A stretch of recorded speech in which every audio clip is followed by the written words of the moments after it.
Don't touch her! Michiko Tanaka screamed in broken English, her arms spread wide like a mother bird protecting her young. She's dying and don't touch behind Bayer. 146 Japanese women pressed shoulder to shoulder, forming a human wall of desperation and fear. Their thin bodies trembled in the December wind, their faces pale and drawn from weeks at sea. On the cold concrete of the San Francisco dock, 26-year-old Ayako Yamamoto lay crumpled, and still, her chest rising and falling in shallow, labored breaths. Fever burned through her body at 104 degrees. Blood stained her cracked lips. Before them stood two American soldiers, their rifles slung over their shoulders, their hands gripping medical bags marked with red crosses. The fog rolled in from the bay behind them, turning their uniforms into shadowy shapes that seemed to shift and blur in the weak morning light. It was December 1945. The war was over, but peace felt like a word without meaning. The women had been told the Americans would torture them, that they would experiment on them like laboratory animals, that they would kill wounded prisoners to save the cost of bullets. Major Ishikawa had stood before them in Manila 6 months earlier, his voice calm and clinical as he described what awaited captured women. Medical experiments, torture chambers disguised as hospitals. Ovens, he had looked each of them in the eye and said the words they would carry with them across the Pacific: they are not human. They are beasts wearing human skin. Michiko had believed him. Everyone had believed him. Why wouldn't they? What happened in the next 60 seconds would shatter everything these women believed about their enemy. But to understand the magnitude of that moment, you need to understand how deep the fear ran, how completely the propaganda had wrapped itself around their hearts, how certain they were that death was the only mercy left. If you're interested in untold stories from World War II that reveal the power of humanity, even in the darkest times, please like this video and subscribe to our channel. You're about to discover how a cup of hot chocolate, a bar of soap, and a dose of penicillin proved more powerful than any weapon in changing hearts and minds. 6 months earlier, Michiko Tanaka had been a different person. At 24, she had worked as a military nurse in a field hospital outside Manila, tending to wounded Japanese soldiers who arrived in waves from battles whose names she barely remembered. The wounded came in bleeding and broken, and she did what she could with dwindling supplies and exhausted hands. She had lost her brother at Midway 3 years before. His body had never been recovered. She kept his photograph in the pocket of her nurse's uniform, creased and faded from being touched. Too many times. She had been good at her job, efficient, calm under pressure, but she had also been something else, something she never spoke aloud. She had been a doubter. When the hospital had taken in 3 American prisoners, wounded Marines captured during a raid, Michiko had been assigned to tend to their wounds under armed guard. The guards had warned her, "Don't turn your back. Don't get too close. They'll kill you if they get the chance. These are animals, not men." But when she had changed the bandages on the youngest Marine's shrapnel wounds, when she had seen him wince in pain and bite his lip to keep from crying out, she had seen something that troubled her. He had looked human, not like a beast, just a boy, maybe 19, with freckles across his nose and terror in his eyes. When she had given him water, he had whispered thank you in broken Japanese, and the word had sounded sincere. She never told anyone about that moment of doubt. In wartime, doubt was treason. But now, standing on the San Francisco dock with Ayako dying at her feet and American soldiers approaching with medical bags, that old doubt came flooding back. What if everything had been a lie? The transport ship had cut through San Francisco Bay that morning like a knife through silk. The fog had been so thick that for long minutes the 147 women on deck could see nothing but gray emptiness. They huddled together for warmth, their breath visible in the cold air, their hands clutching the small cloth bags that held everything they owned. Then the smell hit them. Not the smell they expected, not smoke or ash or the acrid stench of bombed cities. Instead, they smelled salt air, coffee brewing somewhere on shore, the rich yeasty aroma of bread baking, the smell of a city that had never burned. Haruko Sato, who had been a cook in the officers' mess and whose round face had once been quick to smile, inhaled sharply and grabbed Michiko's arm. "It smells clean," she whispered. "How can it smell clean?" Then came the sounds. Seagulls crying overhead in lazy circles, water lapping against wooden pilings, voices calling to each other in English, casual and unhurried, with laughter mixed in. Someone was laughing. The sound seemed impossible, obscene almost. Didn't they know that Japanese prisoners were arriving? Didn't they care? When the fog finally lifted, revealing the city beyond, several women began to cry. San Francisco rose before them, intact and gleaming in the pale morning sun. Buildings stood tall and whole, their windows reflecting light like 1,000 tiny mirrors.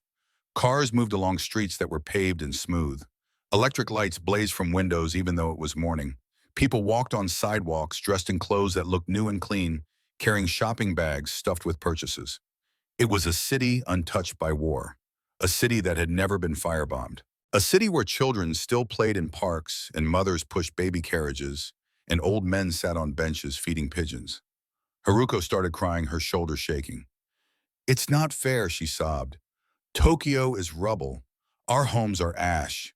And this is whole." Michiko said nothing. She was too busy trying to process what she was seeing.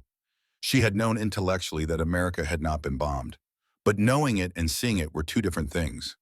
The gap between the two felt like standing at the edge of an abyss. On one side was everything she had lost. On the other was everything the enemy had kept.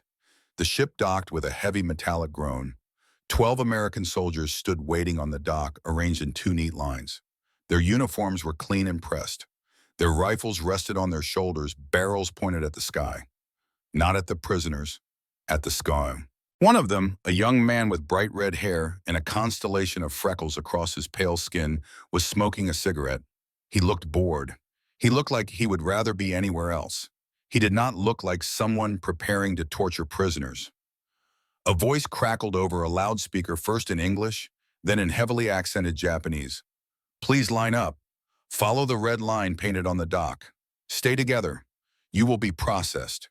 You are now under the protection of the United States military." Protection. The word hung in the air like a question mark. The women began to move, shuffling forward in a tight cluster. Some clutched small bags. Others carried nothing at all, their possessions lost somewhere in the chaos of surrender. They walked down the gangway, their footsteps echoing on the metal grating. The cold December wind bit at their faces and hands. Most wore the same thin coats they had worn in the Philippines. The San Francisco winter cut through the fabric like it was paper. Ayako Yamamoto had been hiding her illness for a week. She was a radio operator, practical and sharp-minded, and she knew that showing weakness meant being left behind. In the military, the sick were often abandoned, so she had pressed her sleeve to her mouth when she coughed, trying to muffle the wet rattling sound. She had hidden the blood that came up. She had told herself that if she could just hold on a little longer, she would be fine. But pneumonia does not care about willpower. It had been building in her lungs for days, filling them slowly with fluid, making each breath harder than the last. The fever had started 3 days ago. By this morning, she was burning at 104 degrees, maybe 105. Her vision swam. Her legs felt like they were made of water. She made it halfway down the gangway before her body gave out. She made a small sound, almost like a sigh, and then her legs simply stopped working. She crumpled to the concrete dock, her head striking the ground with a dull thud. For a moment, no one understood what had happened. Then Michiko saw Ayako lying motionless, and something primal took over. She rushed forward, dropping to her knees beside her friend. She pressed her hand to Ayako's forehead and jerked it back immediately. The heat radiating from her skin was terrifying. This was not a mild fever. This was a fever that killed. "Ayako," Michiko said, her voice cracking. "Can you hear me?" Ayako's eyes fluttered open. They were glassy and unfocused. "I'm sorry," she whispered in Japanese. "I'm so sorry." I tried to hold on. The other women surged forward, immediately forming a tight circle around Ayako's prone body. It was instinct, something deeper than thought. They had to protect her. They had to shield her from whatever was coming. Two of the American soldiers noticed the commotion and started walking toward them. One was older, maybe 32, with a weathered face and tired eyes. He carried a medical bag. The other was younger, moving with the careful precision of someone trained to handle emergencies. Both wore armbands marked with red crosses. The women saw the soldiers approaching, and panic exploded through them like wildfire. "Stay back!" Michiko screamed, pushing herself to her feet. Her English was broken, learned from a phrase book during the voyage. "Don't touch her!" Haruko joined in, her voice shrill with terror. "She's dying. Don't touch. Leave her alone." More women took up the cry, some in Japanese, some in fractured English, some just screaming wordlessly. They pressed closer together, linking arms, creating a wall of bodies between Ayako and the approaching soldiers. The soldiers stopped. The older one, whose name tag read Walsh, held up both hands to show they were empty. "We want to help," he said, slowly, his voice calm and steady. "Hospital, doctor, medicine, help." But the women did not believe him. How could they? They had been taught for years that Americans were monsters, that they would kill the weak and the sick, without hesitation, that mercy was a word Americans did not understand. Emiko Nakamura, a senior nurse with gray streaks in her black hair, pushed to the front of the group. Tears were streaming down her weathered face. "Please," she said in Japanese, her voice breaking. "Please just let her die in peace. Don't hurt her anymore. Just let her have that much." The standoff stretched. Seconds felt like hours. The fog continued to roll in from the bay. Somewhere in the city, a cable car bell rang. On the dock, 147 women surrounded their dying friend and waited for the Americans to show their true nature. Then a new voice cut through the tension, speaking in flawless, unaccented Japanese. "Let us help your friend. She has pneumonia. She needs medicine. We have medicine." The women turned as one. A Japanese face looked back at them, but the face wore an American uniform. The man was young, maybe 28, with dark hair and intelligent eyes behind wire-rimmed glasses. His uniform was crisp and clean, his rank insignia showing him to be a lieutenant. "My name is Lieutenant Robert Nakamura," he said in Japanese. "I'm a translator for the United States Army. These men are medics. They want to take your friend to the hospital. They want to save her life." Michiko stared at him, her mind struggling to process what she was seeing. "You're Japanese," she said. "Japanese-American," Nakamura corrected gently. "I was born in California, grew up in Sacramento. My parents owned a grocery store there. But you're wearing their uniform." "Yes, I am." Why Nakamura's expression flickered with something complicated, something that might have been pain or anger or both. "That's a long conversation," he said. "But right now, your friend is dying. She has maybe 6 hours left without treatment. These medics can save her, but only if you let them." Ayako coughed, a wet, terrible sound that brought up blood. It flecked her lips and chin. Her breathing was so shallow now that her chest barely moved. Her eyes had closed again. "I know you've been told terrible things about Americans." Nakamura continued, his voice gentle but urgent. "I know you're terrified. I know everything you have heard has prepared you for cruelty. But I promise you on my honor, on my family's honor, that we do not hurt prisoners. We follow the Geneva Convention. We treat prisoners of war with dignity and medical care. Your friend needs help right now or she will die on this dock." The words hung in the cold air. The women looked at each other, their faces showing the terrible weight of the decision before them. To trust or not to trust. To believe that the enemy might show mercy or to cling to everything they had been taught. Michiko looked down at Ayako. Her friend's lips were turning blue. Her breathing was barely audible. In a few hours, maybe less, she would be dead. That much was certain. If the Americans wanted to kill them, why would they bother with this elaborate charade? Why not just shoot them all on the dock and be done with it? Why send medics with medical bags? Why send a translator who spoke perfect Japanese? Michiko made a decision that terrified her. "Let them through," she said to the other women. "No," someone shouted. "They'll hurt her." "She's already dying," Michiko said, and her voice broke on the words. "If there's even a small chance that they're telling the truth. If there's even the smallest possibility." Slowly, reluctantly, the circle of women began to open. They moved like they were wading through deep water, every step an act of will against instinct and fear. They created a narrow passage to where Ayako lay unconscious on the concrete. Corporal James Walsh moved forward carefully as if approaching a wounded animal that might bolt. He had seen combat at Iwo Jima. He had watched his best friend die in his arms, blood bubbling from a sucking chest wound, calling for his mother with his last breath. He had come home with nightmares that woke him screaming and a prescription for pills that did not help. The Army had assigned him to Medical Corps stateside, thinking it would be easier duty. Now he knelt beside a dying Japanese woman while her terrified friends watched his every move, and he understood that there were different kinds of war, different kinds of battles. He set down his medical bag and opened it. The women gasped at the contents. Sterile instruments gleaming in fitted compartments. Clean white bandages still in their wrappers. Glass vials filled with clear liquids. Everything organized and pristine. Walsh pulled out a stethoscope and placed it against Ayako's chest. He listened for a long moment, his face growing more serious. He spoke to his partner in English. Bilateral rails, fevers very high, severe pneumonia. Get the penicillin.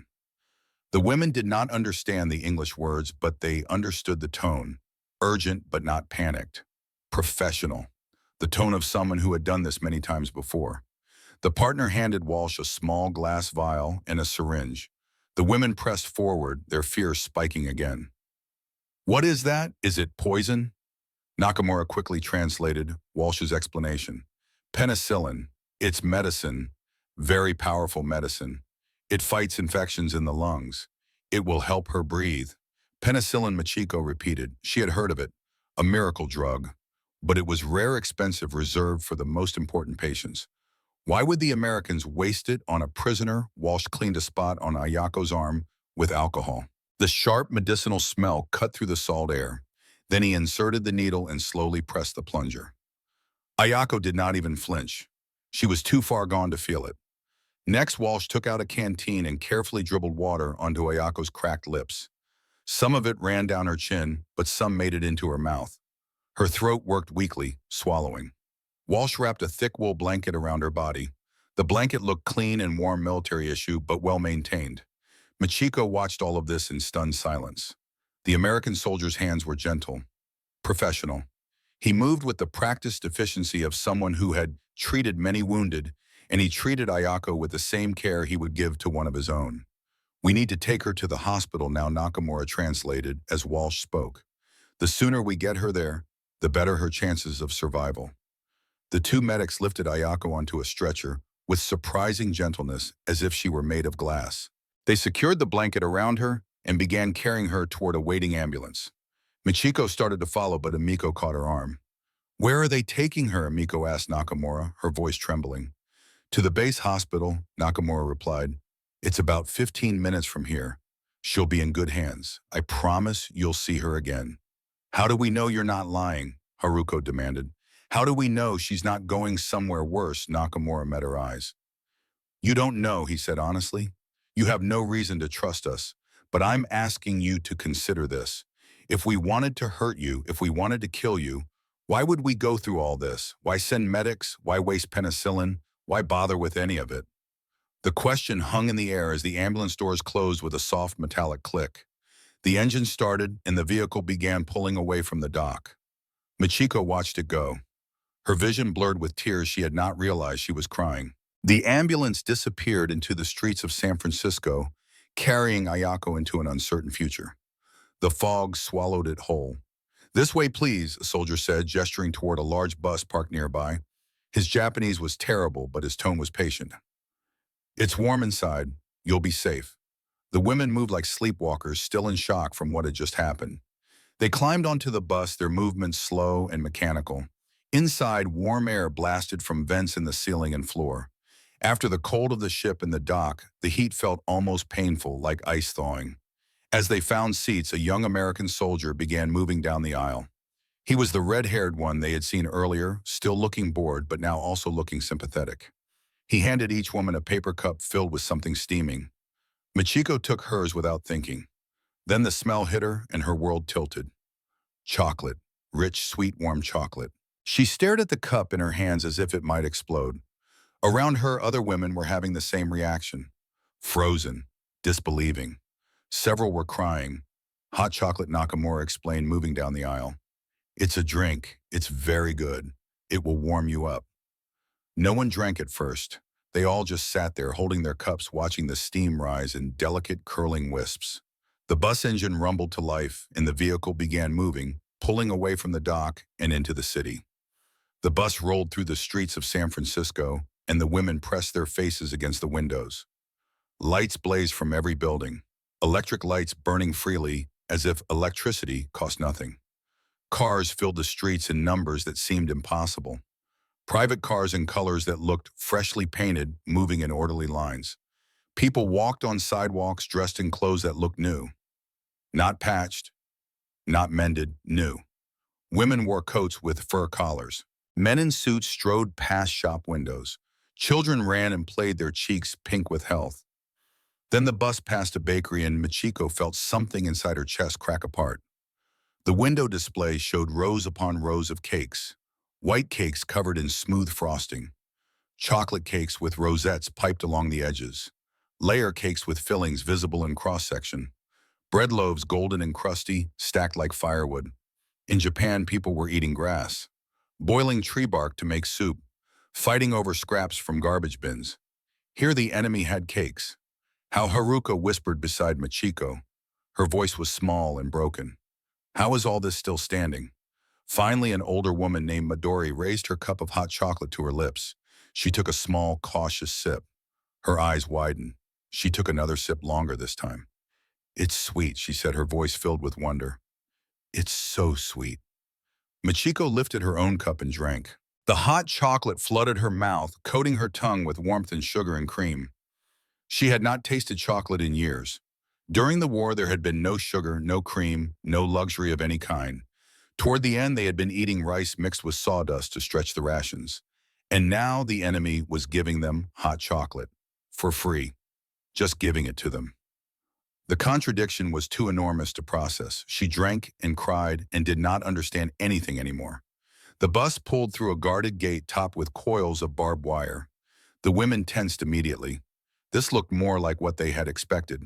Guard towers at the corners, chain-link fences, long wooden barracks in neat rows. But even here, something was different. The guards waved them through without shouting. The buildings looked freshly painted. The grounds were clean. The bus stopped in front of a large administrative building. A soldier opened the door and gestured for them to exit. This way, please, he said. Single file. You'll be processed here. Inside the building, they found rows of desks and chairs. American staff members waited behind the desks. A woman in a U.S. Army uniform stood and addressed them through Lieutenant Nakamura. You will each be given forms to fill out, Nakamura translated. Name, age, where you were born, what work you did in the military. This is just record keeping. You are not being interrogated. This is simply documentation required by the Geneva Convention for all prisoners of war. The forms were in Japanese. Someone had taken the time to have them translated and printed. The women sat and filled them out with pencil stubs provided at each desk. Name, Michiko Tanaka, age, 24. Place of birth, Osaka. Military assignment, Field Nurse Manila. After the forms came medical examinations. Michiko found herself standing before a woman in a white coat, perhaps 50 years old, with gray hair pulled back in a neat bun and gentle lines around her eyes. The doctor introduced herself as Captain Morrison. She spoke no Japanese, but her movements were slow and clear, designed to be understood without words. She listened to Michiko's heart with a stethoscope. She checked her lungs. She looked in her ears and throat with a small light. She tested her reflexes with a rubber hammer. Through a translator, Captain Morrison asked questions. Does anything hurt? Any injuries? Any illnesses? Michiko shook her head to all of them, though her body ached from weeks of poor sleep and inadequate food. You're significantly underweight, the doctor said through the translator, and you have signs of vitamin deficiencies, scurvy in early stages, some anemia, but we'll address all of that. You'll be eating regular meals here. 3 times a day. We'll get you healthy again. 3 meals a day. The words sounded like a fairy tale. Then came the showers, and this was the moment many of the women had feared most. Stories had circulated during the war, whispered in the dark about concentration camps in Europe, where prisoners were told they were going to shower, but were actually led into gas chambers. The women knew these stories. They carried them like stones in their stomachs. When they were led into a large tiled room with shower heads protruding from the walls, several women began to cry. Others backed toward the door. Reiko, the youngest at 19, started hyperventilating, her breath coming in short, sharp gasps. An American nurse noticed the panic immediately. She was young, perhaps 25, with blonde hair tucked under her cap and kind blue eyes. She held up her hands in a calming gesture and then did something unexpected. She walked to one of the shower heads fully clothed and turned it on. Water sprayed out clear and steaming slightly in the cool air. The nurse let it run over her hands, showed the women that it was just water. She spoke in English, her voice soothing, even though most of the women could not understand the words. Nakamura translated, "It's safe, it's just water for washing. There's soap and shampoo. Take as much time as you need. The water is hot. You can adjust the temperature with these handles." The nurse demonstrated, showing them how the handles worked. Then she stepped back, her uniform now spotted with water, and smiled encouragingly. One by one, tentatively, the women began to undress. They kept their eyes on the showerheads, watching for any sign of danger, watching for bass instead of water. But only water came. Michiko stepped under one of the showerheads and turned the handle. Hot water cascaded over her, and for a moment she could not breathe. She had not had a hot shower in months. On the ship, it had been allowed to wash with buckets of cold seawater. Once a week, the salt leaving their skin sticky and their hair stiff. Before that, in the camp in the Philippines after the surrender, there had been only a trickle of tepid water from a rusted pipe that barely worked. This was hot water, clean, clear hot water that felt like a miracle. The temperature was perfect. Not scalding, not lukewarm, but exactly right, as if someone had calibrated it specifically for human comfort. It ran down her shoulders, down her back, down her legs, washing away weeks of accumulated grime and fear and exhaustion. The steam rose around her, filling her lungs. A bar of white soap sat in a dish near the showerhead. Michiko picked it up and held it to her nose. It smelled faintly of lavender, not chemical, not harsh, just clean and floral and gentle. She rubbed it between her hands and watched lather form white and thick and luxurious. She worked the lather into her skin, scrubbing at dirt that had become part of her. Her arms, her legs, her torso, her neck. The water running off her body turned brown at first, carrying away the evidence of the journey. Then gradually it ran clear. There was shampoo too in a glass bottle. Michiko squeezed some into her palm. It was thick and creamy, pale pink in color. She massaged it into her scalp, working her fingers through tangles, scrubbing away months of salt and sweat. Her hair had not been properly washed since before the surrender. The shampoo smelled like flowers she could not name. She rinsed, and the water ran dark brown, almost black. She shampooed again, and this time the water ran lighter. She rinsed a third time, and the water finally ran clear. Around her, other women were washing. Some were crying quietly, tears mixing with shower water. Others were laughing, an almost hysterical sound that echoed off the tile walls. The contradiction was too enormous to process. They were prisoners of war, enemy combatants, and they were being given hot showers with lavender soap and flower-scented shampoo.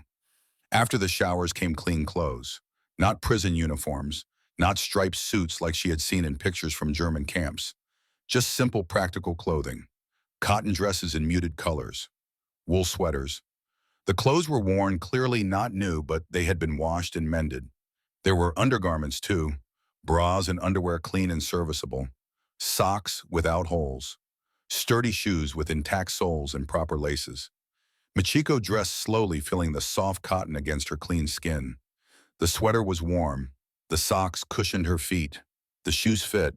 These were small things, ordinary things, things that should not matter.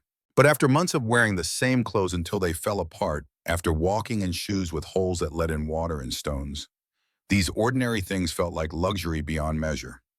Then came dinner, and if everything before had been impossible, this was beyond comprehension. They were led to a mess hall, a long building with windows along both walls and rows of tables and benches inside. The smell hit Michiko before she even entered the building, and it stopped her in her tracks. Meat, roasted meat, vegetables cooked with butter, fresh bread, real food prepared with abundance, served hot. The serving line confused them at first. You took a metal tray and walked along a counter while kitchen workers put food on your plate.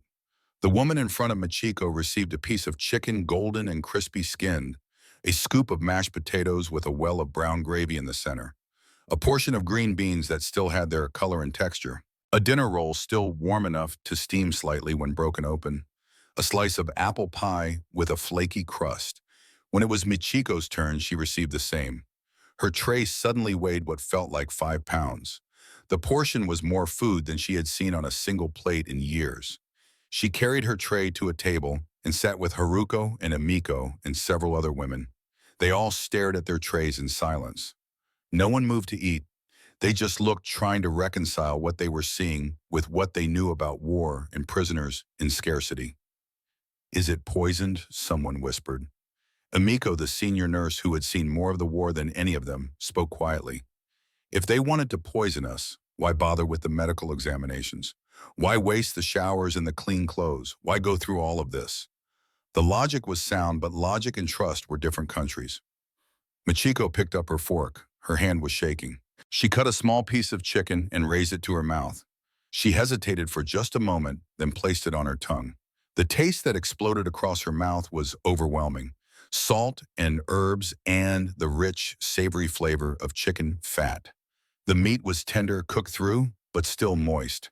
It had been seasoned properly, not just with salt, but with pepper and something else she could not identify.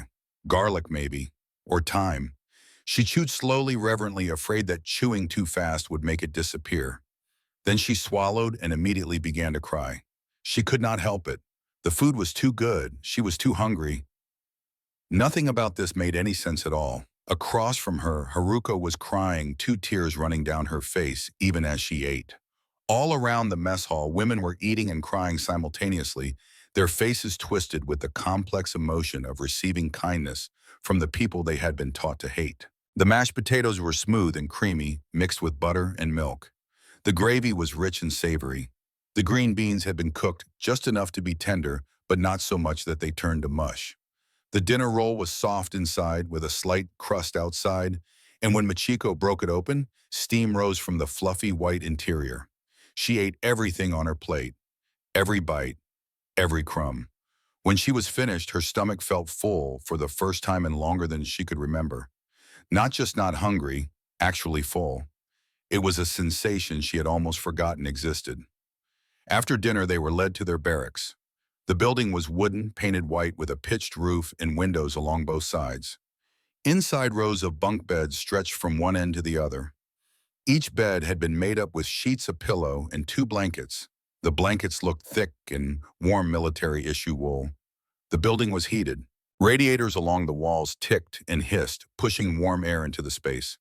After months of sleeping in cold rooms or on cold ships, the warmth felt almost decadent. There were windows with actual curtains, not bars, not boards, but curtains that could be opened or closed.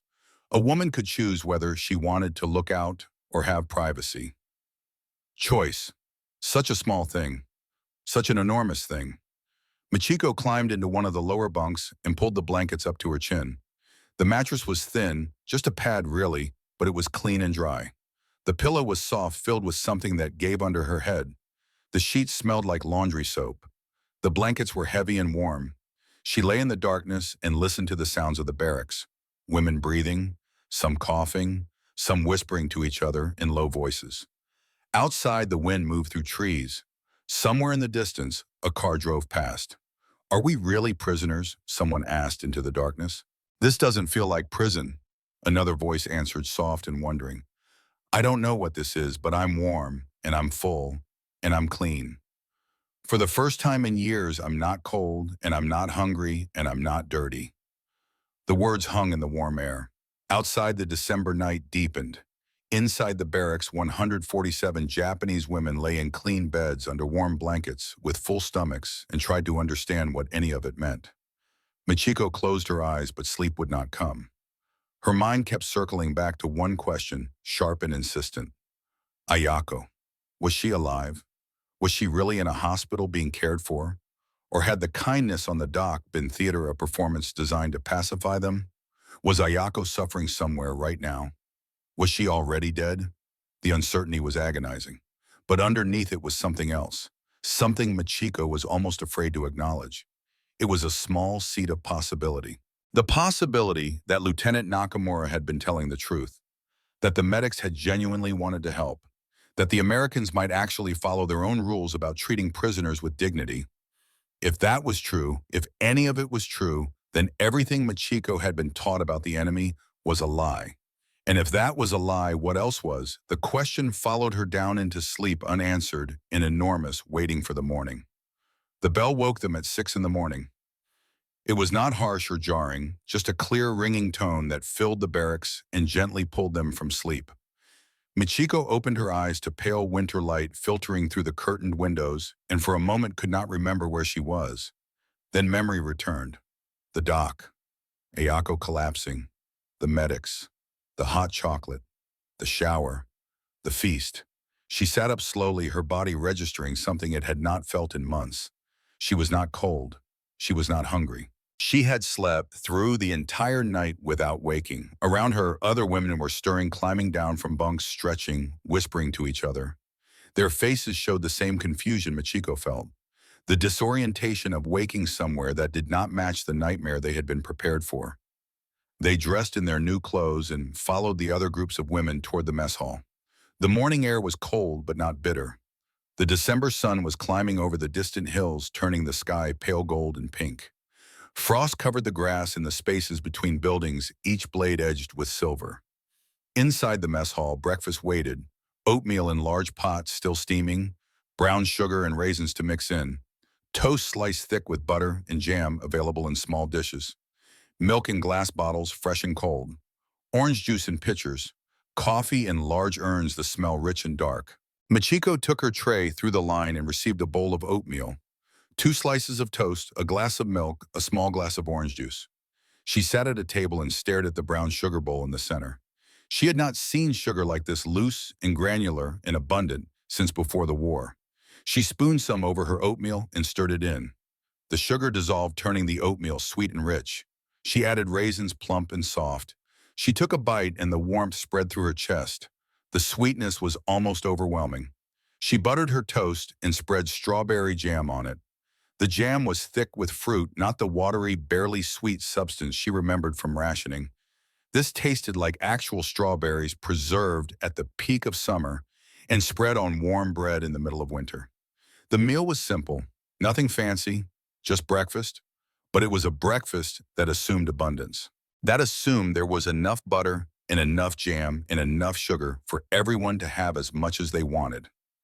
After breakfast, Lieutenant Nakamura gathered all the women in a large common room. He stood at the front and explained in his perfect Japanese what would happen next. "You will each be given work assignments," he said. "Light work, nothing strenuous. Some of you will help with laundry. Some will assist in the kitchens. Some will work in the gardens or with general maintenance. The work is not meant as punishment. It is meant to give you something to do to keep you occupied." He paused, seeming to choose his next words carefully. "Under the Geneva Convention, prisoners of war who work must be paid a small wage. You will each receive a modest amount of money that you can use at the camp canteen to purchase small items. Toiletries, stationery, small treats." Haruko, sitting beside Michiko, gasped audibly. "Paid?" Her voice was loud in the quiet room. "They're going to pay us." "Yes," Nakamura said. "It is the law. The Geneva Convention requires it." Michiko felt something shift in her understanding. The law. There were laws that protected prisoners. Laws that required payment for work. Laws that the Americans apparently followed even when the prisoners were from a nation that had attacked them, without warning, that had fought them across the Pacific for 4 brutal years. "But we're the enemy," Reiko said, her young voice confused. "Why would you follow rules that protect us?" Nakamura's expression was complicated. Something moved behind his eyes, some personal pain that Michiko could not interpret. Because he said slowly, "The rules exist precisely for moments like this. War makes it easy to stop seeing the enemy as human. The Geneva Convention exists to remind us that even in war there are lines we don't cross. There is dignity we don't violate." He looked around the room, making eye contact with as many women as he could. "My family was placed in an internment camp during the war," he said quietly. "American citizens born here, loyal to this country. But we had Japanese faces, so we were considered a threat. We were rounded up and sent to camps in the desert. We lost our home, our business, everything." The room was completely silent. "I understand what it feels like to be seen as the enemy by your own country," Nakamura continued. "I understand what it feels like to be behind barbed wire. That's part of why I'm here. To make sure that when America interns people, when we hold prisoners, we do it with humanity. We do it by the rules. We do it in a way that we can look back on without shame." No one spoke. The weight of his words settled over them like snow. Many of you watching served in the military during this time or know family members who did. If you have stories about treating prisoners of war with dignity or experiencing unexpected kindness from a former enemy, Please share them in the comments below. These stories of humanity matter. Michiko was assigned to the laundry. She reported there after the morning meeting and found a large warm room that smelled of clean cotton and soap. Industrial washing machines lined one wall, and long folding tables filled the center of the space. Two other Japanese women were already there along with an American supervisor who smiled and gestured for Michiko to join them. The work was simple. Fold sheets, fold towels, fold pillowcases, sort them into piles by size, stack them on shelves for distribution. It was repetitive and mindless, but it was also warm and peaceful. The supervisor, a middle-aged woman with kind eyes, worked alongside them, showing them how she liked things folded, demonstrating techniques that made the work easier. At midday, they stopped for lunch. Sandwiches were brought to the laundry on trays, ham and cheese on white bread with lettuce and tomato, an apple, a cookie. Michiko ate her lunch, sitting at one of the folding tables, and tried to process the strange reality of her situation. She was a prisoner of war, but she was being fed 3 times a day. She was being given clean clothes and hot showers. She was being paid to fold laundry in a warm room. None of it matched what she had been taught to expect. None of it made sense. In the afternoon, she folded more sheets and towels and let her mind wander. She thought about Ayako. She thought about the medics and their gentle hands. She thought about Lieutenant Nakamura and his family, American citizens imprisoned by their own government because of their faces. She thought about war and what it did to people, how it made everyone into categories instead of individuals. Enemy, ally, threat, friend. The categories made it easier to kill, easier to hate. But they also made it easier to be surprised by kindness, because kindness from an enemy was not supposed to exist. That evening after dinner, Lieutenant Nakamura found Michiko in the common room of the barracks. He had news about Ayako, and his face showed cautious optimism. "Your friend is doing better," he said. "The pneumonia was very serious. Her lungs were badly infected. But the penicillin is working. The doctors are pleased with her progress. They think she will recover fully." The relief that flooded through Michiko was so intense it made her dizzy. She sat down heavily on one of the benches. "She's really okay. She's really okay. She asked about all of you. She wanted you to know she's being well cared for." Around them, other women had gathered to hear the news. When Nakamura translated for those who had not understood his Japanese, several women began to cry. Amiko covered her face with her hands, her shoulders shaking. "Can we see her?" Amiko asked when she could speak again. "In a few days, when she's stronger," Nakamura said. "I promise you'll be able to visit." The days began to form a pattern. Wake at 6, breakfast, work, lunch, more work, dinner, evening time in the barracks, sleep. It was a routine that felt both strange and comforting. Each day was like the one before it, predictable and calm. And for women who had lived through chaos and uncertainty for years, the predictability was its own kind of mercy. Michiko worked in the laundry and learned English words from the supervisor. Fold, sheet, towel, clean, good. The supervisor, whose name was Mary, would point to objects and say the English word slowly, and Michiko would repeat it. Sometimes Mary would laugh at Michiko's pronunciation, but it was kind laughter, not mocking. Then Mary would try to say simple Japanese words that Michiko taught her, and they would both laugh at how badly they mangled each other's languages. Haruko worked in the kitchens and came back each evening smelling of onions and herbs, her face flushed from the heat of the ovens. She reported that the American cooks were teaching her new recipes, showing her how they made things. How to roast a chicken so the skin crisped. How to make gravy from pan drippings. How to bake bread that rose tall and golden. Reiko worked in the gardens even though it was winter and most things were dormant.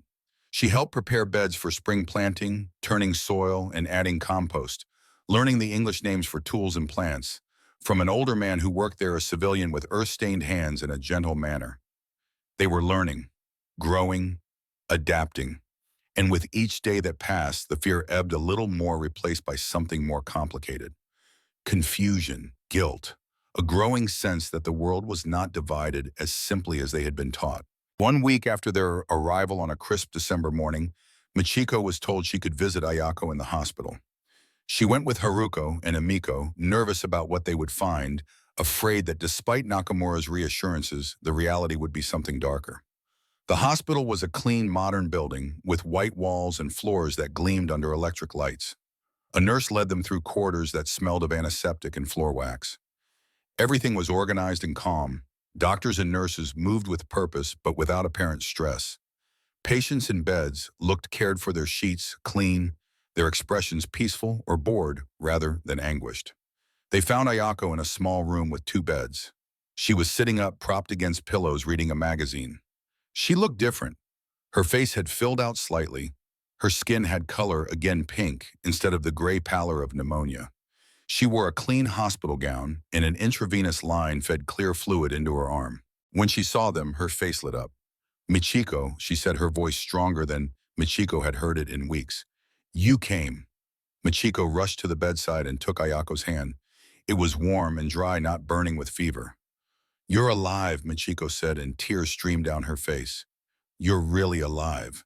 Thanks to the American doctors," Ayako said.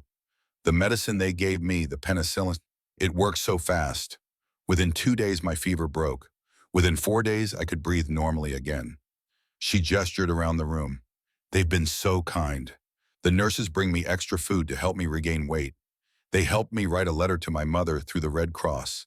It might take months to reach her, but maybe she'll know I'm alive." "A letter," Haruko said. "They let you write home." "They encouraged it," Ayako said.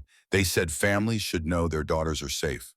The three visitors sat with Ayako for an hour, talking and laughing and crying. Ayako described her treatment in detail. The doctor, an American man in his 50s who had examined her thoroughly and explained everything he was doing through an interpreter. The nurses who checked on her regularly, who adjusted her pillows and brought her water without being asked. The food brought on trays 3 times a day, plain but nourishing, designed to rebuild her strength. When it was time to leave, Ayako hugged each of them. "Don't worry about me," she said. "I'm safe here. We're all safe." Walking back to the barracks, the three women were silent for a long time. Finally, Michiko spoke the thought that had been building in her mind all week. Ayako is alive because the Americans saved her, not killed her, not experimented on her. Saved her. "I know," Haruko said quietly. Imiko's voice was heavy. "Everything we were told was lies." 2 weeks after their arrival, in the middle of a gray afternoon, Michiko was folding towels in the laundry when an American woman entered. She was perhaps 48 years old, with gray hair pulled back in a practical bun and a face that showed both strength and kindness. She wore civilian clothes, practical and well-worn, and moved with the confident efficiency of someone who knew her job well. The woman spoke to Mary, the laundry supervisor, and Mary gestured to Michiko. The woman approached and extended her hand. Lieutenant Nakamura, who had been passing by, stopped to translate. "This is Dorothy Hayes," Nakamura said. "Everyone calls her Dot. She helps run the administrative side of the camp. She wanted to introduce herself to some of the women." Michiko took the offered hand, unsure of the custom, but following the gesture. Dorothy's grip was firm and warm. Her smile reached her eyes. "I've heard you're doing good work here," Dorothy said through Nakamura. "If you need anything, extra supplies, or a different work assignment, or anything at all, you can come find me. My office is in the main building." Michiko nodded, not sure what to say. "Thank you," was all she managed. Over the following days, Dorothy became a regular presence in the laundry. She would stop by to check on supplies, to make sure the work was going smoothly, to chat briefly with Mary and the workers. She began to learn a few Japanese words, pronouncing them badly, but with such good humor that it was impossible not to smile. Michiko began to learn more English words in return. One afternoon, Dorothy showed Michiko a photograph. It was a young man in a Marine uniform, serious-faced and handsome, with Dorothy's eyes. "My boy," Dorothy said, pointing to the photo and then to her heart. She touched Nakamura's arm, asking him to translate more fully. "This is my son," Michael Nakamura translated. "He's 23. He's a Marine. Right now he's in Japan, part of the occupation forces.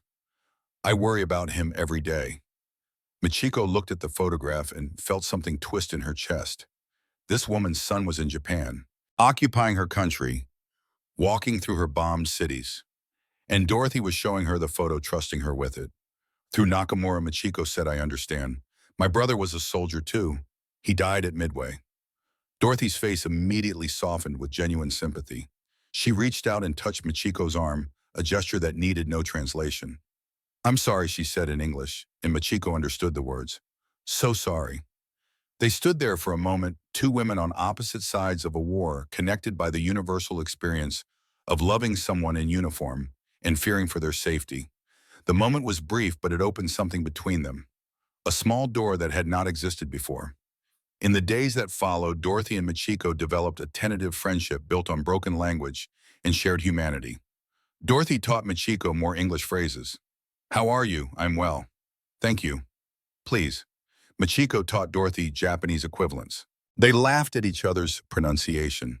They worked side by side, sometimes Dorothy helping to fold linens, while she talked about her life before the war, about her husband who had died in 1943, about raising Michael alone, about her fears for him now. One Sunday, a day off from regular work, Dorothy invited Machiko to a small kitchen area where staff sometimes prepared their own meals. I want to teach you to make American pie, she said through a mix of gestures and Nakamura's translation.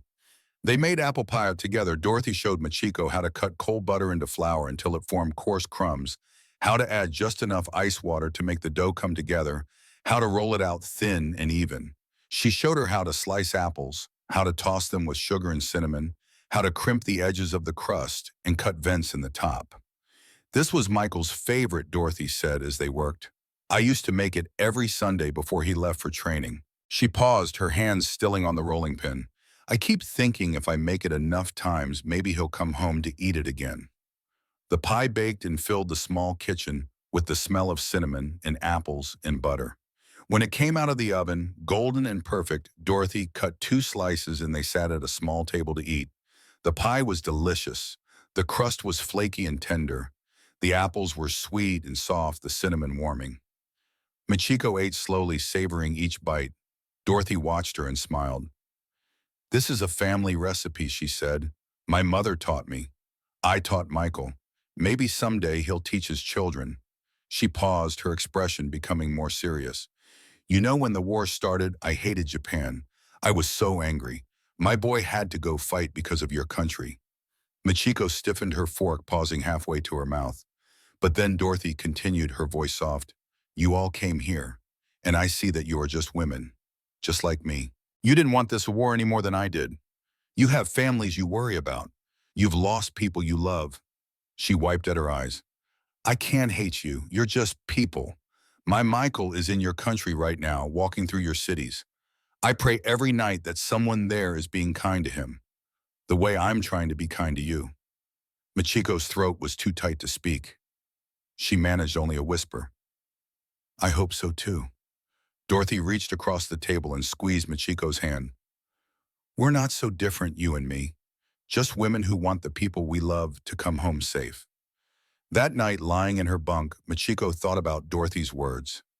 She thought about the photograph of Michael, about Dorothy's fear for her son in Japan, about the hope that someone might show him kindness. She thought about how Dorothy was choosing to be kind to Japanese prisoners because she hoped for reciprocal kindness for her own child. It was such a simple thing, such a human thing. But it cut through propaganda and hatred and years of being told that the enemy was inhuman. Dorothy was not being kind because the government ordered it. She was being kind because she understood on a fundamental level that they were all just people caught in something larger than themselves. Kindness, Machiko realized, was more dangerous than cruelty. Cruelty confirmed what you had been taught. It made the enemy easy to hate. But kindness demanded a response. It demanded that you see the person offering it as human. And once you saw your enemy as human, everything became complicated. 6 weeks after their arrival on a cold January morning, letters came from Japan, delivered through the Red Cross, heavily censored with black marks covering anything deemed sensitive, but still precious beyond measure. Lieutenant Nakamura called out names and handed over thin envelopes, and women clutched them like they contained pieces of home. Machiko's letter was from her mother. She took it to a quiet corner of the barracks and opened it with shaking hands. My dearest daughter, the letter began. The Red Cross told us you are alive and being held prisoner in America. I cried for 3 days when I received the news. 3 days of relief because I had thought you were dead. Tokyo is gone. The firebombing in March destroyed everything. Our home burned. I live now in a corner of a neighbor's building, the only part still partially standing. We have one room, No running water, no heat. We eat sweet potato leaves when we can find them. Sometimes we get vegetable scraps from American soldiers who have mercy on us. Your father is very sick. There are no doctors. There is no medicine. He coughs blood and grows thinner each day. But I am glad you are alive, my daughter. I worry about what they are doing to you. Are they hurting you? Are you safe? The stories we hear are terrible. Please know that I love you, and I pray for you every day. Your loving mother. Machiko read the letter 3 times, then sat holding it, staring at the wall. Her mother was eating scraps. Her father was sick, with no medicine available. They were living in one room of a bombed building with no water or heat. And she, Machiko, had eaten roast chicken for dinner last night, with mashed potatoes and gravy and a dinner roll and apple pie for dessert. The guilt was crushing. That evening, the women gathered in the common room of the barracks. Many had received letters. They sat in small groups, sharing news from home, their voices hushed and heavy. Haruko read from her letter, her hands trembling. My family is starving, she said. My mother writes about eating grass, searching through rubble for anything edible. And she looked up, tears streaming down her face. I had seconds at lunch today. I had a cookie. Another woman, a former typist named Sachiko, spoke up. My sister writes that children are dying, not from bombs anymore, from hunger, from cold, from diseases that could be cured with medicine that doesn't exist. The room was silent except for quiet crying. It's not fair, someone said. Amiko, the senior nurse, spoke quietly. Maybe that's exactly the point. Maybe war itself isn't fair. Maybe both sides suffer. Maybe there are no winners, just different kinds of losers. Machiko thought about this. She thought about her brother dead at 22. She thought about Dorothy's son occupying Japan, probably as scared as her brother had been. She thought about all the soldiers, Japanese and American, who had died believing they were fighting for something righteous. I don't know who the enemy is anymore, she said quietly. I thought I knew. But now I don't know anything. Reiko, the youngest, spoke softly. Maybe there is no enemy. Maybe just people. On both sides. All suffering. The words hung in the air, heavy with implication. 3 months after their arrival on a gray February afternoon, the camp administrators made an announcement. There would be a special screening in the recreation hall that evening, a film about the war. Attendance was not mandatory, but they were encouraged to come. Most of the women went more out of curiosity than anything else. What kind of film would the Americans want them to see? The recreation hall was set up with rows of chairs facing a white screen. An American soldier operated a film projector in the back. The lights dimmed. The projector began to whir. The film started. It was footage from the liberation of concentration camps in Europe. Auschwitz, Bergen-Belsen, Dachau. The images flickered across the screen in black and white, but the horror needed no color. Piles of bodies, stacked like firewood. Skeletal and naked. Thousands of them. Living people who looked like walking corpses. Hollow eyes, protruding ribs, skin stretched over bones. Mass graves. Bulldozers pushing bodies into ditches. Gas chambers. The narrator's voice explained how they worked. How people had been told they were going to shower. How the doors had locked. How the gas had come instead of water. Around Machiko, women were crying, gasping. Some got up and left, unable to watch. Others covered their mouths with their hands. But Machiko stayed. She forced herself to see, to understand. The narrator's voice was calm, almost clinical, describing the Nazi extermination program, the systematic murder of 6 million Jews, the medical experiments, the torture, the complete dehumanization of prisoners. Then the film showed American soldiers liberating the camps. Their faces showed shock, horror, disbelief. Many were vomiting at what they saw.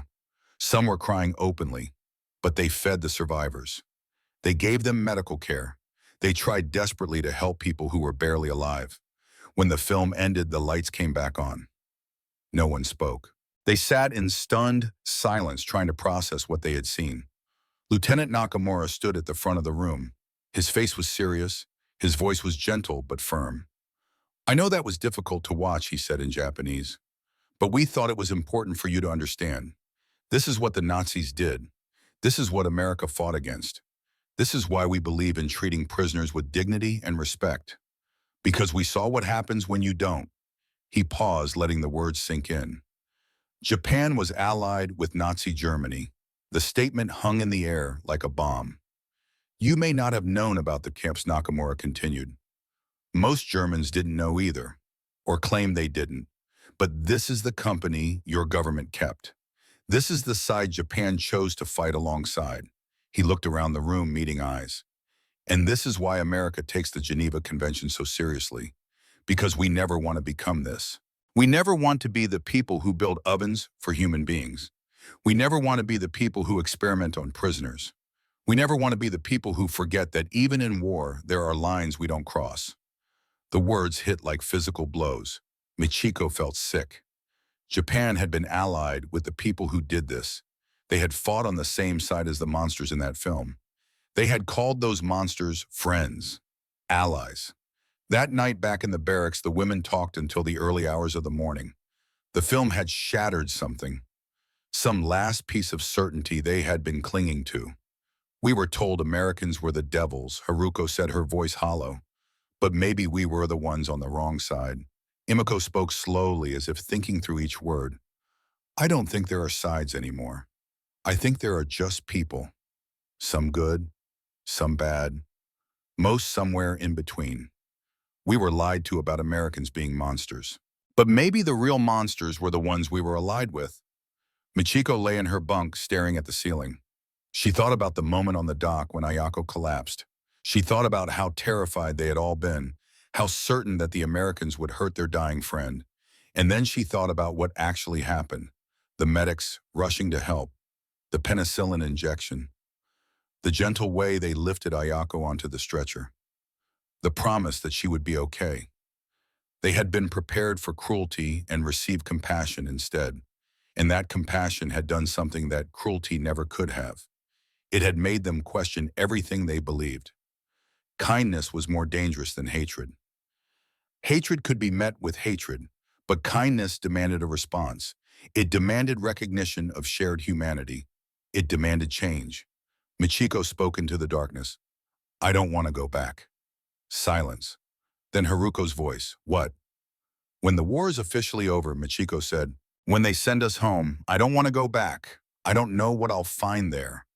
I don't know if I can face my family after living like this, after eating like this, after being treated like this. Another silence. Then Haruko's voice, small and scared. I was thinking the same thing. Me too, another voice said. And me. It was treasonous to admit. It felt like betrayal, but it was also honest.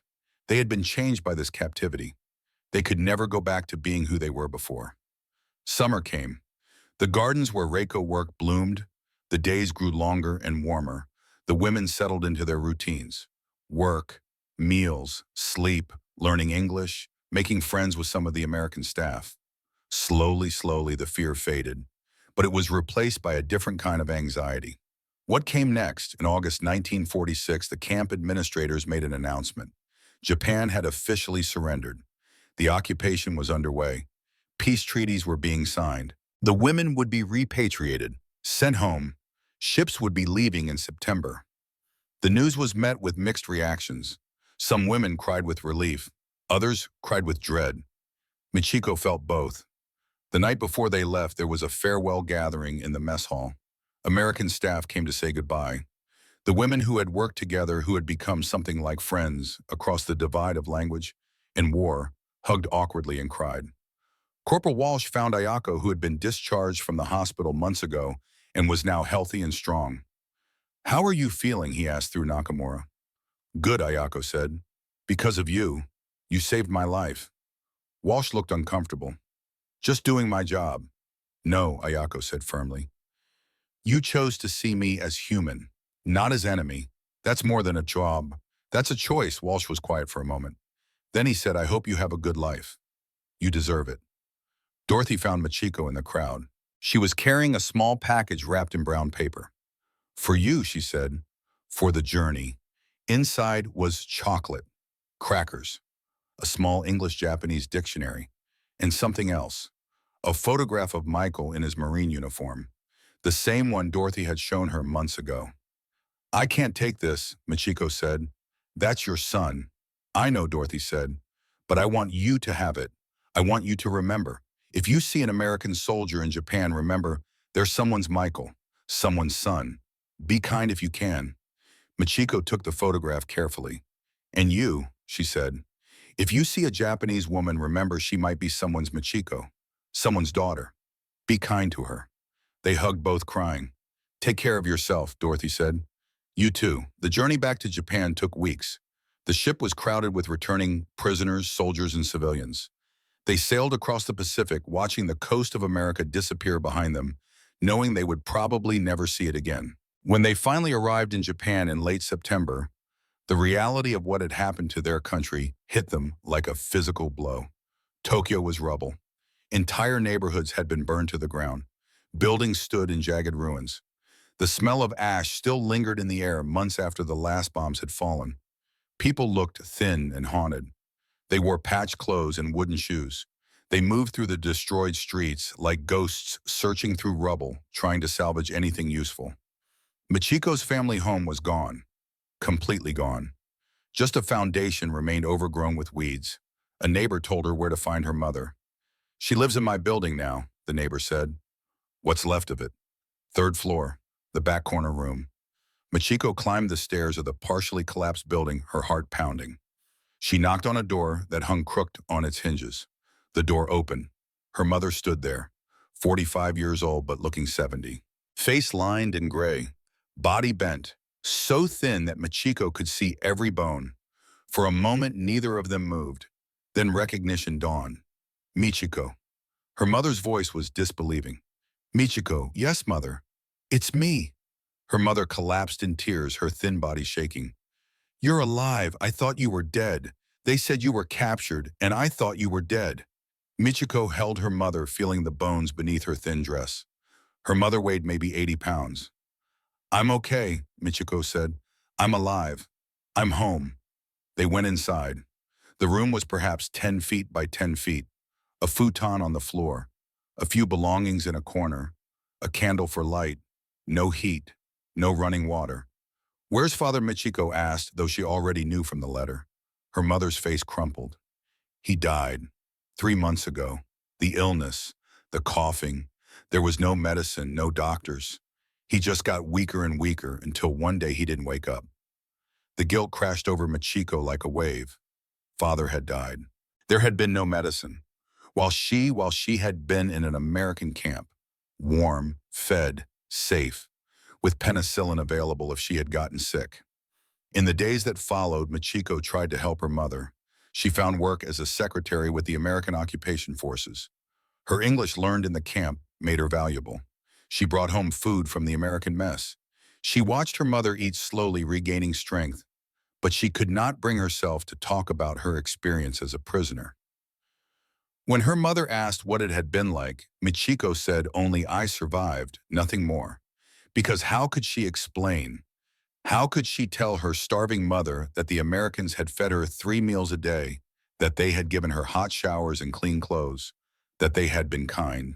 Her mother would not understand. Worse, she might feel betrayed, as if Michiko had somehow sided with the enemy. So Michiko stayed quiet. She kept her memories to herself. She worked and helped rebuild and tried to forget. But she could not forget. The memories stayed with her. The taste of hot chocolate, the feel of clean water, the sound of Dorothy's voice, the kindness that had shattered everything she thought she knew. Years passed, 5 years, then 10. Michiko married a quiet man named Takeshi who worked in a factory. They had a daughter, Yuki. They lived in a small apartment in rebuilt Tokyo. Life slowly, painfully returned to something like normal. One evening in 1955, when Yuki was 4 years old, the little girl asked a question. Mama, what was the war like? Michiko froze. Takeshi looked up from his newspaper. You don't have to talk about it, he said quietly. But Michiko realized she did. She did have to talk about it. Not for herself, for Yuki. So her daughter would understand. She sat down and pulled Yuki into her lap. I was a prisoner of war, she said, in America. Yuki's eyes went wide. Were you scared? Very scared, Michiko said. At first. What happened? Michiko thought carefully about how to explain. We thought the Americans would hurt us. Kill us. That's what we were told. But they didn't. They were kind. Kind Yuki looked confused. They gave us food and medicine and treated us with respect, even though we were enemies. Why Machiko smiled sadly. That's a very good question. I think it's because, even in war, some people choose to see other people as human, not as enemies, just as people. The conversation stayed with Machiko. It made her realize something. The kindness she had experienced had not just changed her, it had changed how she saw the world, how she raised her daughter, how she thought about enemies and friends and the complicated space between them. 20 years after the war ended in 1966, Ayako sat in her small house in the Tokyo suburbs with her two grandchildren. She was 66 years old now, white-haired and wrinkled, but her eyes were still bright and sharp. The children, a boy of 8 and a girl of 6, had been studying World War II in school. They had questions. "Grandma," the boy said, "is it true you were a prisoner in America?" "Yes," Ayako said. "It's true. Were you scared, terrified? What happened?" Ayako settled back in her chair and began to tell the story. She told them about collapsing on the dock, about her friends forming a protective circle around her, about screaming at the American soldiers to stay away. "What did they do?" the girl asked. Ayako smiled. "They saved my life."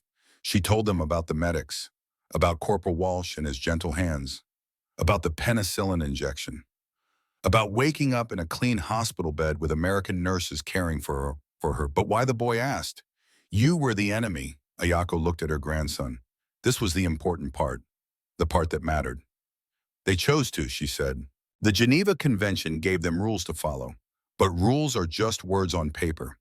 They chose to follow those rules because they believe that even in war we don't lose our humanity." She leaned forward. "Listen to me carefully. When someone is kind to you when they don't have to be, especially when you expect cruelty that changes you, it's harder to carry kindness from your enemy than hatred. Hatred lets you stay angry. Kindness forces you to see them as human." She looked at both children. "And once you see your enemy as human, you can never unsee it." The children were quiet, thinking. "Do you hate Americans?" Grandma, the girl asked. Ayako shook her head. "No, sweetheart. How can I hate the people who saved my life?" She stood up slowly, her joints aching, and walked to the window. Outside, the Tokyo streets bustled with life. Cars and bicycles, people shopping, children playing. The city had been rebuilt. Life had gone on. But she remembered. She remembered the dock, the fear, the certainty that she was going to die, and then the impossible kindness that followed. Years later, when both Ayako and Michiko were elderly, they would sometimes meet for tea. They would sit in quiet restaurants and talk about ordinary things. Grandchildren, aches and pains, the price of vegetables. But sometimes when the conversation lulled, one of them would say, "Do you remember?" and the other would nod. They would remember the hot chocolate, the showers, the meals, the kindness that had cut deeper than any weapon. They would remember Dorothy and Walsh and Nakamura and all the Americans who had chosen every day to see them as human. And they would remember how that choice, that simple choice, to show kindness to the enemy had changed everything. Not just for them, but for their children and their children's children. Because some lessons are too important to forget. That December morning in 1945, 147 Japanese women had expected death. They had expected torture. They had expected cruelty. Instead, they got hot chocolate and warm blankets. They got medicine that saved their dying friend. They got kindness from the people they had been taught to hate.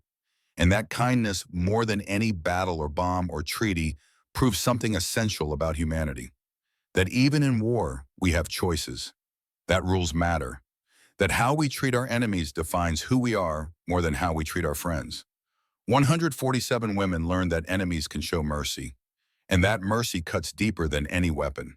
Because it changes not just one life, but generations. That is the story worth remembering.